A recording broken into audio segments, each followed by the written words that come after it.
Vicky, are you on?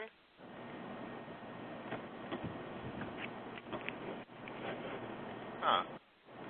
Let's see. Something changed on the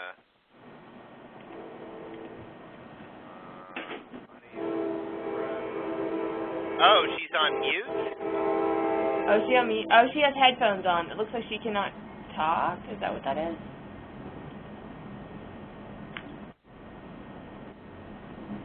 Can she go on speaker? No, she's not. I'm waiting.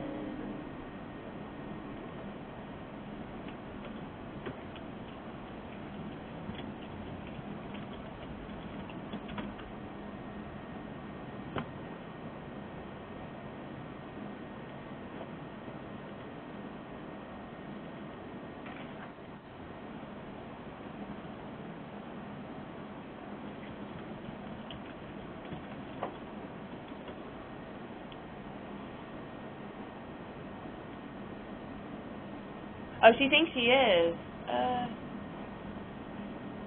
She thinks she's on? Yeah, but I don't hear her. Well, according to this, she's on mute. Yeah. Oh, now she's not. Do you see that? Oh, no, I see that. She is. No? She's still there. Yeah, she just has headphones on that you can talk to her and she can't talk back. That's not going to be very She helpful. says she can hear us. Yeah, that's not very helpful. Can she go on speaker?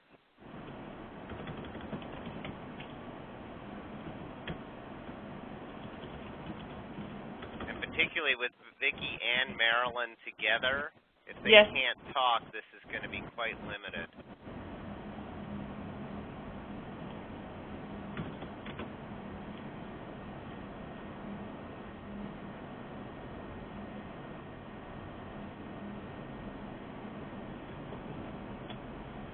Oops, I just sent that to the wrong person. Sorry, David. Okay. Okay.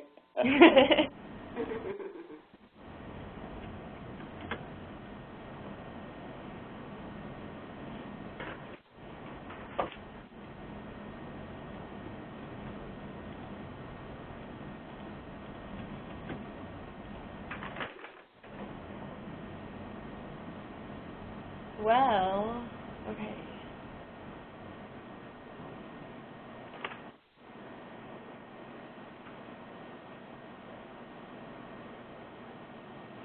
Hey, Vicky, I know you can't hear me.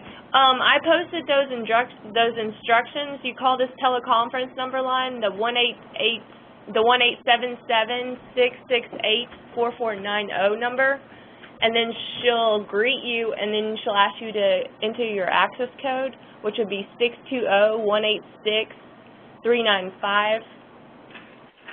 And then you'll have a number to write in as your attending number, and you punch that in, and then you should be able to talk to us all. So we can have Marilyn and your feedback during the session. And then you can put us on speakerphone for the whole presentation.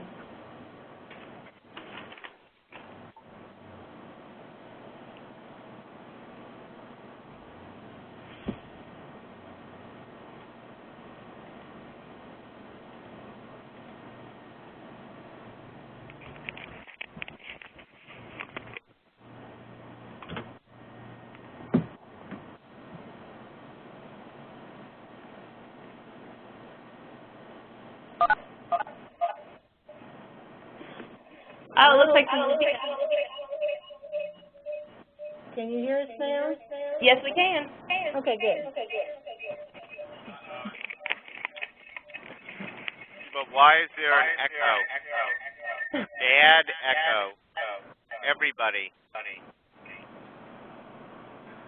I have you coming in on the telephone and the computer. Turn the computer off. Okay. Now, is that better? Oh, yes, ma'am. Okay. Much better. We're ready. Okay, we're ready. Okay. I think we did it. Great.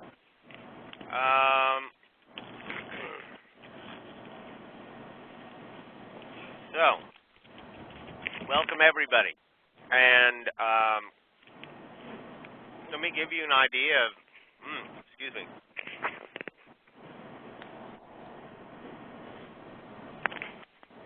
I got caught in the middle of chewing here. Let me give you an idea of how we'll do the call. And I'd like to start by just hearing from the three of you about how your project is going. What's working? What kind of progress have you made? What kind of concerns, if any, do you have? Any surprises that you've encountered? So we just want to help you keep your project in the foreground. And then, the assumption is, and we'll test it, that systems thinking can help you with your project. But by the same token, we don't want to feel like you're forcing a connection to you. So with that in mind, let's hear from you, and then I'll after we talk about after I hear about your project from your perspective, then what I'd like to do is offer you feedback on the homework that you've sent in, any questions that I might have that you can answer or think about,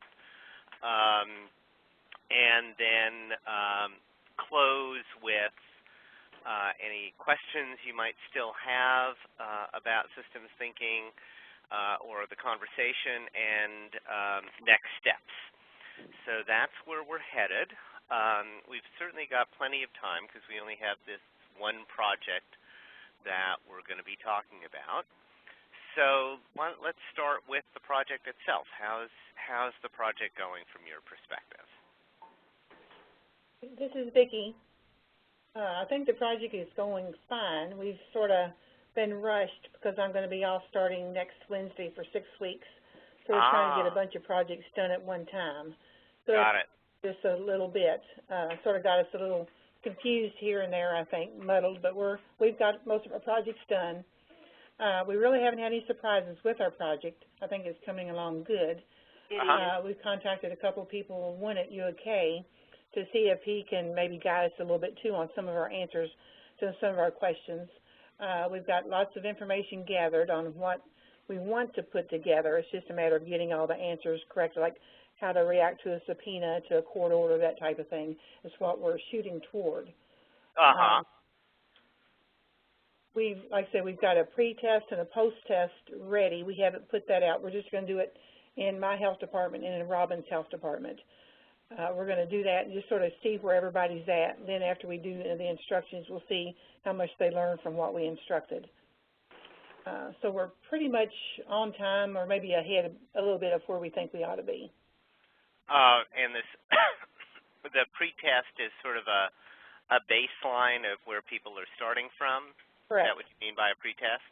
Right. 10 questions on just how much do you know about HIPAA right now? You know, if you got a subpoena, what would you do? That type of question. Okay. Okay. Great. Great. And so that's where things are. Okay. Any other comments from the others of you? Well, this is Robin. And like you said, we are going to give it to our staff at maybe a staff meeting or something, because we're just trying to figure out, you know, sometimes these situations occur and they always rely on one person to handle it. But right. As an individual, there are some things that they should know. And, you know, the processes are failing because some people don't take on that responsibility. So we're just trying to make sure that the information is available to everyone, and we just want to do this survey to get a feel as to where they are. Right. Can you give me an idea? That's helpful to hear. Can you give me an idea of how many staff there are that you are looking to train up in this? I think we have about 35 here at Bullock County.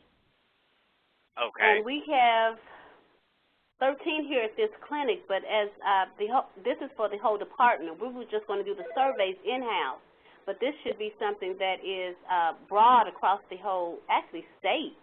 You know, just the basics of HIPAA and how you protect client information. Mm-hmm. Okay. Okay.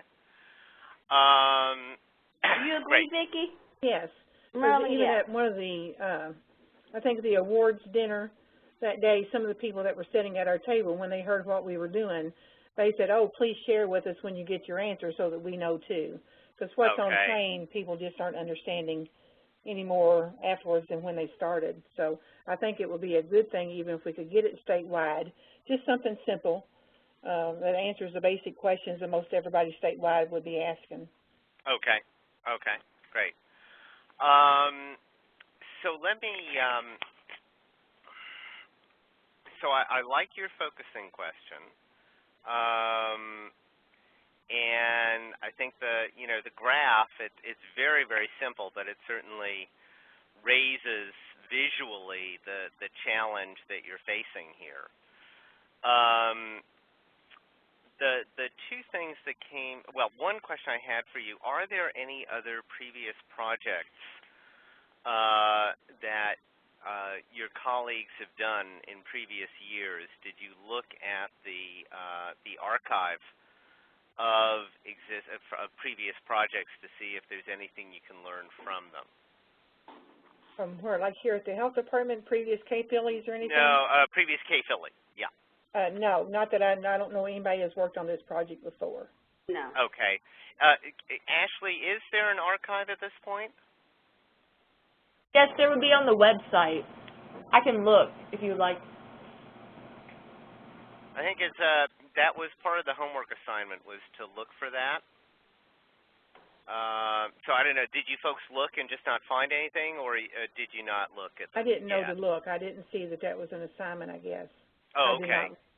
Because we always, sometimes there's people in the state who've tried something similar in the past, and we always encourage you to learn from whatever was attempted, and other times you will be the first ones doing it. I just don't know offhand where there is anything at the moment.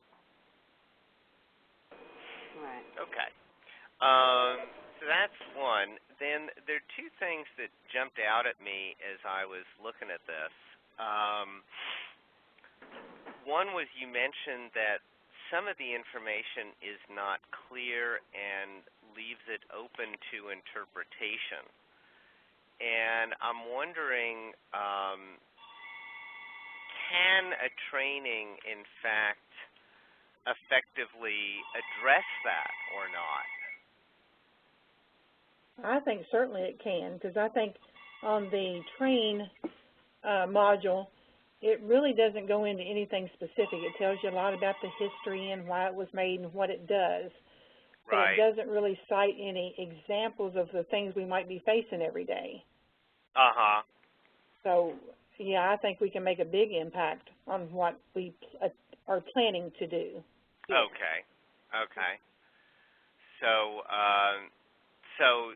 it's not that once it sounds like what you believe that once you do train people on it, that the training will give them the information they need. It's not that the information doesn't exist, it's just that it hasn't been communicated effectively so far. The understanding is not clear because it's so open-ended. And so I'm just curious, how can a training help a lot of people with such open-ended information? Well, as it relates to medical information, if someone were to receive a request for records, they should have the basic knowledge to first know to look for an authorization, a signature to authorize the release, but then the knowledge also to know what type of information they're sending, because not every thing that they request for is allowed to be shared. Some information is privileged. And to some folks, they think that they can get the request, and because somebody signs it, they can send it, but that's not the case. Okay. So a training can specify better than what's been communicated so far, it sounds like, as to what can legitimately be sent and what can't. Yes, because we'll give them exact examples. Okay. Subpoena, this is what you do, and these are the steps you do it. If you get a request from a doctor's office and it says all records, it will say you can do these records, but you cannot do STD records, even though it says all records. So we'll write it out specifically when you get a request, so that they will have it step by step on what to do and what they can or can't do. Okay.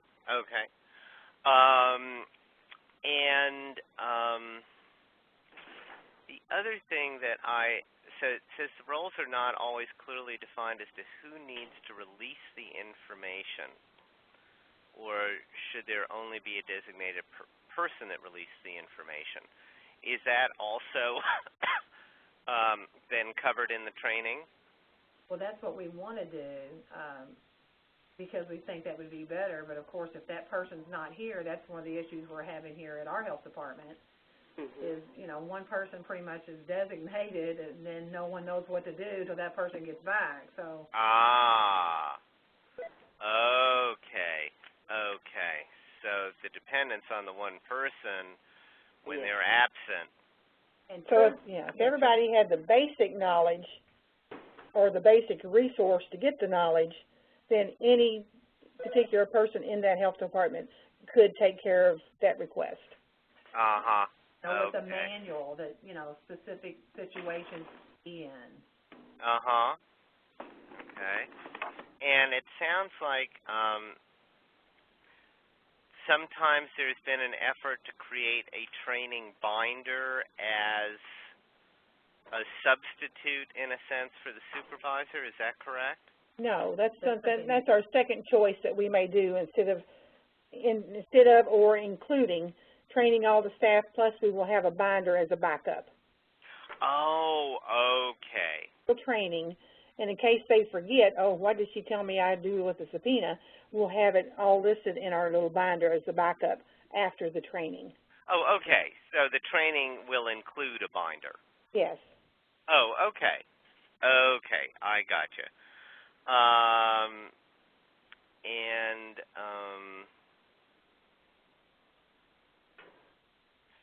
So one thing you've indicated is that the fact that the staff rely on the supervisor, does that reduce your ability to motivate them to get trained, or is it more that it actually just reduces their level of knowledge? Because right now you have links from staff rely on supervisor to do it all down to the training. So a shifting the burden would say the more you depend on the supervisor, the harder it is to implement the fundamental solution. And it's not clear to me that how does depending on the supervisor make it hard to deliver training to all the staff? So you think the arrow from the staff down supervisor needs to go to the untrained staff? That's what I'm asking. Yeah. Right. Is that in fact more accurate? I think it is. Yes. Okay. Yeah. So be more untrained. If the supervisor knows that they're still untrained. Gotcha. Okay. And I think then what I would do is there's also the thing with the training staff and the binder, because the binder, it sounds like it's going to be part of the training. Is that correct? Yes. Okay. So I'm going to just change this a little bit because it's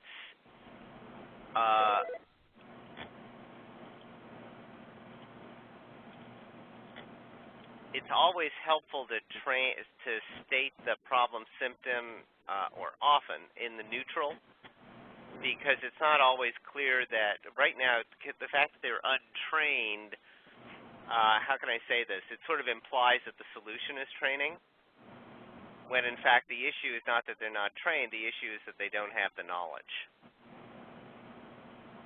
Does that make sense? Somewhat. Okay, that may be a little, that may be more picky than you need.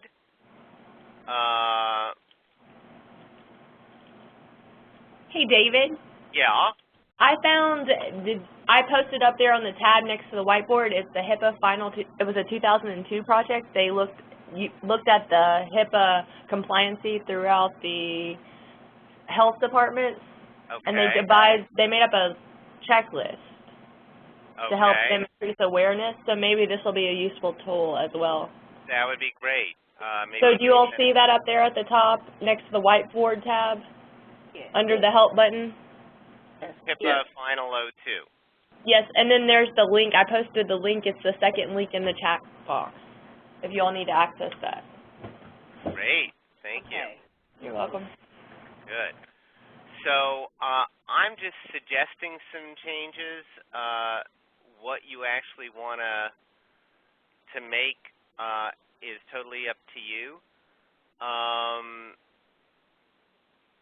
So let's see.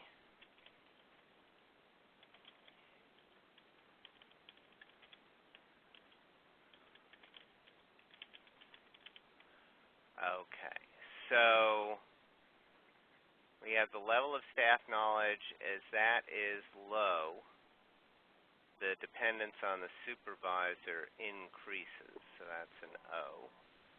And when the dependence increases, at least temporarily, in a sense, the level of staff knowledge has gone up because they now know what to do because the supervisor told them what to do. Alternatively, what you think is a more viable solution, I think this is a shifting the burden, is to do the staff-wide training. The problem with that is that it takes longer. So when the knowledge is low, ideally you will have the staff training. And notice I just included the word binder with the binder in the variable, so you don't have to have the multiple links there. Yeah, I like that. It just cleans it up a little bit. And when the staff-wide training is implemented, the level of staff knowledge will go up. So this is a balancing loop over here, like you have it. That's balancing loop over there. And then the dependence on the supervisor, or actually, this was training of the supervisor, right? And that's more accurate. Okay, so this is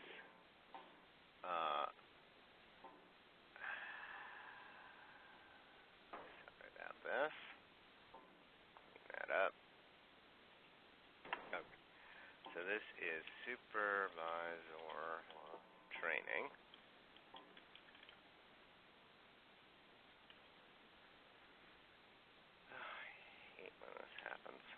Okay, that's capital S. Doesn't seem like it's being very happy with me. Oop. God. This thing is clumsier. It is worth proving. Here we go. Okay, so supervisor training then increases staff reliance on the supervisor. And as a result, over time, they actually don't have the level of knowledge that they need. So they get it immediately, but they don't really retain it. And maybe that's what it is. The staff, what happens is, I'm going to try still playing with this a little bit. It's really the dependence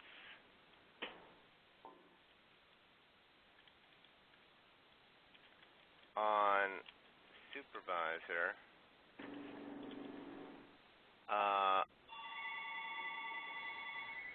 has the effect of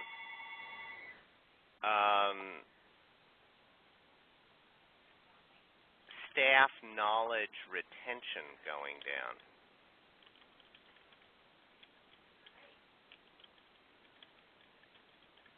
Because if I know I can always go to the supervisor, then my motivation to retain the knowledge is going to go down.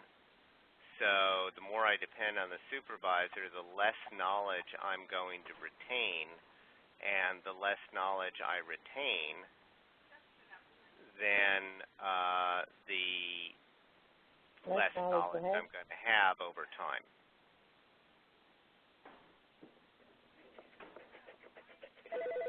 Does that make sense? Yes. Yes. So it may seem what I'm doing is picky, and it might be, but I think it's important to recognize that what the dependence on the supervisor leads to is the staff feeling that they don't have to retain the knowledge. So the supervisor told them what to do. It's like they gave them a fish, but that doesn't teach the staff to retain that knowledge and use it the next time. So the next time something similar shows up, they may go back to the supervisor with the same question, and they don't accumulate the knowledge themselves about how to deal with different situations.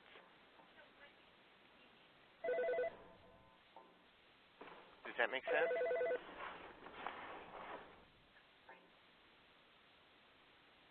Hello? Yes, Does that make sense? Yes. It does? It does, Okay. yes. Okay, great. And I like the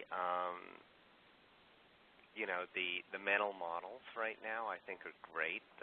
So that's not my job.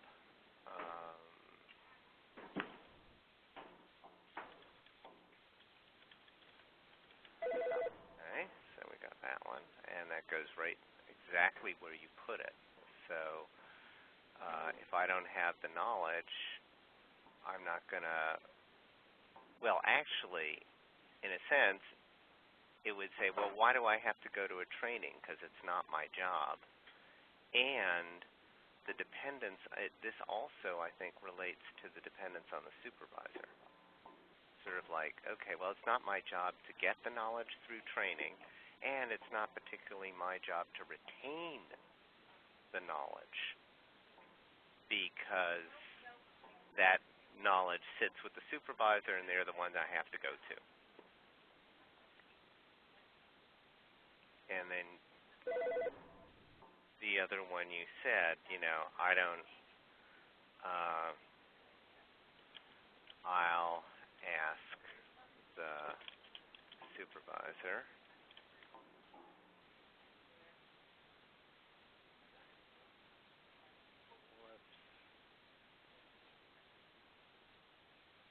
So then that would go right where you had it, basically. So that'll go right there. Good. So those are my thoughts on where you are so far. Does that make sense to you? Again, sort of it's if the shoe fits, wear it. And if not, that's okay too. But possibly by, adding this level of rigor, it helps you think a little more about how to position the training, because I think what you've said, for example, is part of the reason this happens is that the staff doesn't even assume that it's their responsibility to keep track of this knowledge and to exercise this knowledge without going to a supervisor. So in a sense, the training is not just about what to do about HIPAA, but it's also about the the role of staff people in being able to execute on that information. That it's not, HIPAA says nothing about, well, the supervisor has to do all of this. And they may be even thinking, HIPAA, that's a supervisor's job. It's not a staff person's job. So part of them is educating them about the knowledge, but another part of it is just re-educating them on their role as staff people with respect to HIPAA. So it sounds like a twofold thing that you're doing here. Does that make sense? I agree. Mm-hmm. Okay. Yes. Good. Yes. And good. Does this feedback stimulate any other thoughts on your part? Any additional awareness, possibilities, questions about what you're doing?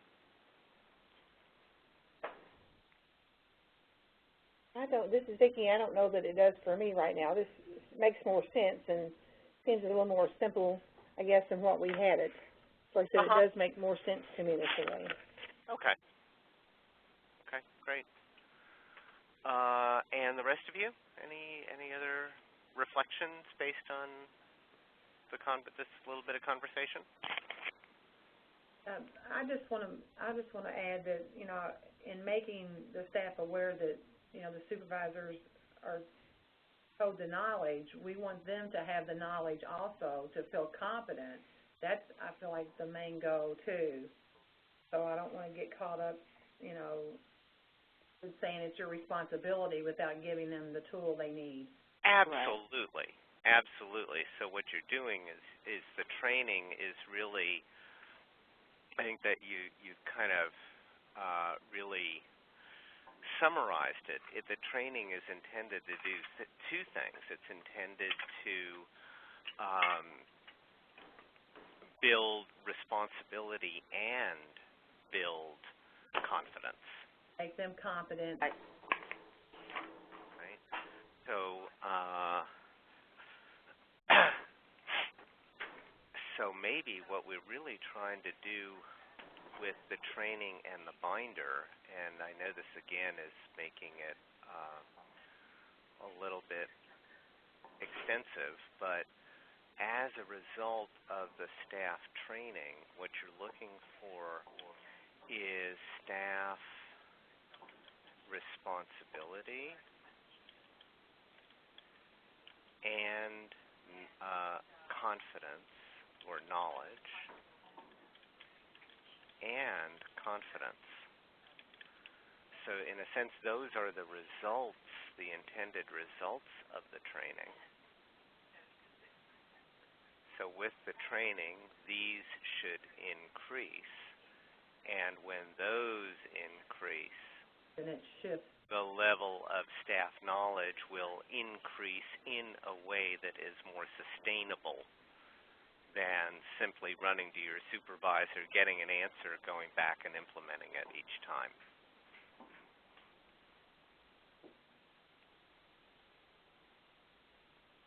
Does that make sense? Yes. Okay. That will be lovely. Great. That will be lovely. Great. So, it just gives you a way of making explicit if it, you may have kind of recognized that that's all there in any case. It's helping me certainly understand what the results of a successful training would be. So it wouldn't be just that they answer the questions better, but that they increase their level of responsibility for retaining the knowledge, and they increase their confidence that they can do this on their own going forward. And, of course, the binder is there to help them with that. I think they always like to see it in writing as a backup, just in case they forgot. Absolutely. I mean, whenever I'm giving a training, as you saw in August, I like to have a handout with it that you folks can take and refer back to. Yeah, that helps. Mm-hmm. Yeah, absolutely. Absolutely. Great. I think what often happens is, people get get a pamphlet and they don't really get a thorough enough training, and they're expected to sort of read the pamphlet and act on it, and that's when things, they don't bother to retain it because they don't like looking without some kind of reference for actually having experienced something. Right. Good. Okay. So any questions about systems thinking at this point? I mean, we're going to have another round with this over the next few months, but you know, given your exposure so far a little bit in April and at the August workshop, and now you've had 2 different homework assignments. What value, if any, are you seeing in the approach, and what kind of questions, if any, do you have about it? I don't know that I have any questions. I guess it just helps me work it in steps better. Rather than trying to look at the whole picture, it helps me work it through the steps to get where we're going rather than just trying to find the ending point. Right. Yeah. Okay. And the others of you? I think a value would be just to have that knowledge, and you can utilize it in more areas than just your clinical setting. Yep. Yeah, absolutely. I do feel like it's a lot of information, and that's going to be hard to condense down, and that's, one of my, I guess, concerns is that we get the binder to be an accurate thing, that, there's not a lot of questions left unanswered for the staff. I'm a clinic setting, and when my supervisor's not here, I am a supervisor, then I'm unsure, and we just want the whole thing to be, it's hard to condense down in my head, but I'm like Vicki, if this helps us go through this better. It's broad. And you think that the training itself will be able to communicate the, if you will, the subtleties or the nuances I think it's anything's going to be of the law? Yeah, I think anything's going to be helpful from what we've had in the past. So that's our... Right. Great. Okay. So next steps, I think we said, what was it, Ashley, early January or something like that? You'd have the next and last homework assignment, which will be basically something you've already done, which is to think about the mental models. But also, David, I'm not sure what the date is. I can get back to you if you would like. No, we don't need specifics. Okay.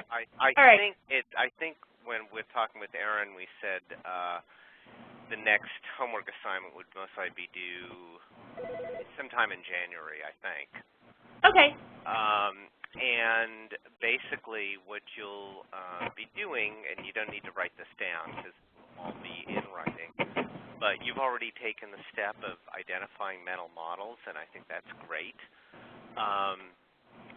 One of the kind of more subtle points that that I introduced to you in August is about the idea that systems are perfectly designed to achieve what they're achieving right now. So there's often payoffs to doing things the way they're currently done, and those have to be, the more explicit you can be about the payoffs of the way things are, the less likely that you're going to be blindsided by people being reluctant to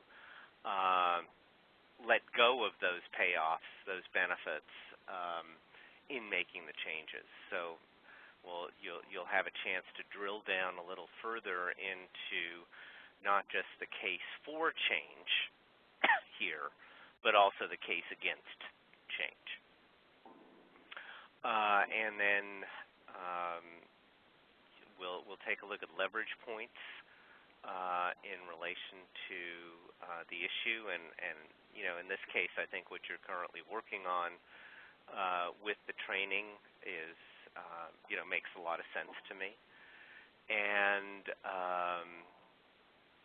because I must say, I started out the call wondering, well, why don't, if this is so complicated, why don't you just let the supervisor handle it?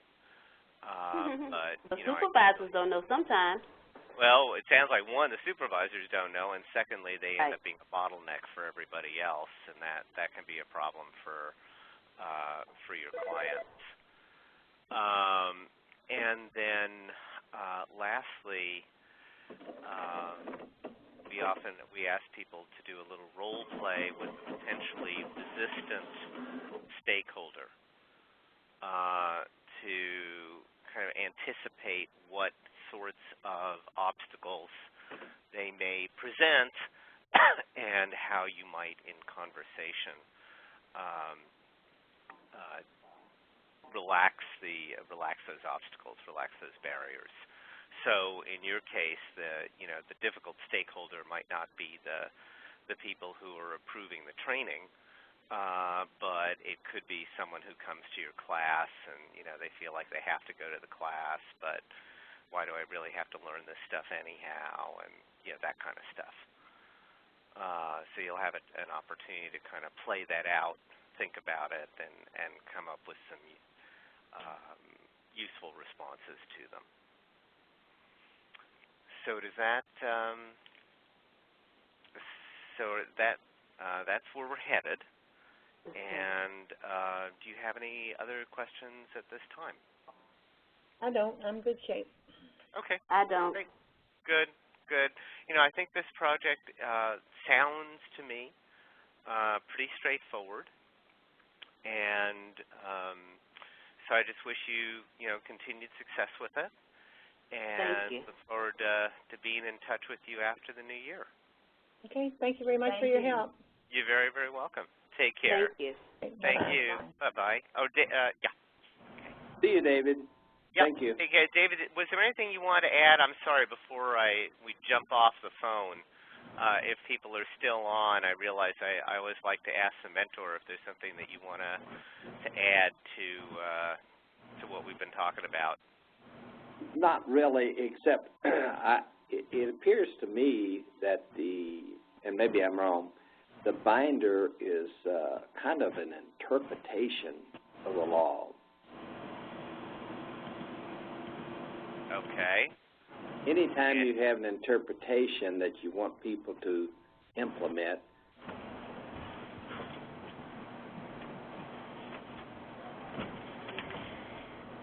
yeah. Hello? suddenly the interpretation binder becomes much larger than the law. And so it yeah, to I mean, me, sometimes, yeah, that makes sense. seems to me that, this should have a built-in method of keeping up to date somehow. Because the law may change. And maybe the interpretation of the law may change due to yeah. I gotcha. Okay. Are the other folks still on the call, by the way? Yes. Yes. Oh, okay. So you've got David's input on that. So thinking about how to keep this as in a sense, a live document rather than a, one-time training. So currently we have to train yearly for our training. So we could include this binder as maybe our supervisor ongoing possibility to keep the binder up to date before we do the yearly trainings that have to be mandated by state anyway. That makes a lot of sense. So in a sense, part of the training or part of the solution is to ensure that any materials are updated from year to year based on any new interpretations of the law or actual changes to it. Building in that adaptability makes a lot of sense to me.